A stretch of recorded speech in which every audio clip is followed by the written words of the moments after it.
मुळातच तर या शासनाचं धोरण चुकीचं आहे.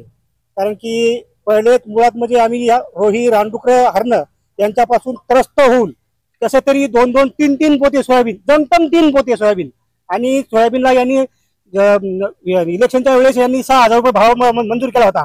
आता आता सोयाबीनला सध्या 3800 रुपये, 4,000च्या वर सोयाबीन गेलंच नाही. 3800 रुपये भाव यांनी 6,000 रुपये जाहीर केला होता. 6,000 तर सोडून द्या, पण 3800 रुपयानं 3 क्विंटल सोयाबीन, एकरी 3 क्विंटल. खर्च खर्च खर्च त्याचा 15 ते 16,000 रुपये क्विंटल म्हणजे एकरी खर्च आला. 3 क्विंटल सोयाबीन झालं. मग आता आता आता म्हणतात की तुम्ही कर्ज भरा. आता आता यांनी सांगावं की शेतकऱ्यांनी कर्ज भरायचं कसं. आमच्याकडे तर पैसे तर नाहीतात, आमच्याकडे पैसे तर नाहीतात. पण शेतकरी आता मला सांगा यांनी की या 3 पोत्यावर याचा खर्च सुद्धा फिटला नाही आमचा.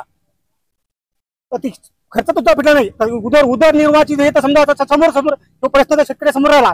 पण हे कर्ज याच्यातून मग आता कर्ज फेडायचं कसं. वैयक्तिक तुमच्याकडे किती पीक कर्ज आहे, किती कर्ज आहे आणि शेती किती आहे तुम्हाला? वैयक्तिक माझ्याकडे शेती आहे 1 हेक्टर 9 आणि माझ्याकडे वैयक्तिक कर्ज 2 लाख. आणि मला सोयाबीन 1 हेक्टर मध्ये सोयाबीन झाली मला 4 पोते. 4 पोत्यातून 3800 रुपयाने मी सोयाबीन विकली. आता शक्य आहे तुम्हाला पीक कर्ज भरणं आणि सरकारचं ऐकणं? शक्यच नाही. सरकारनं जर समजा सक्ती केली, आत्महत्या केल्याशिवाय पर्याय नाही.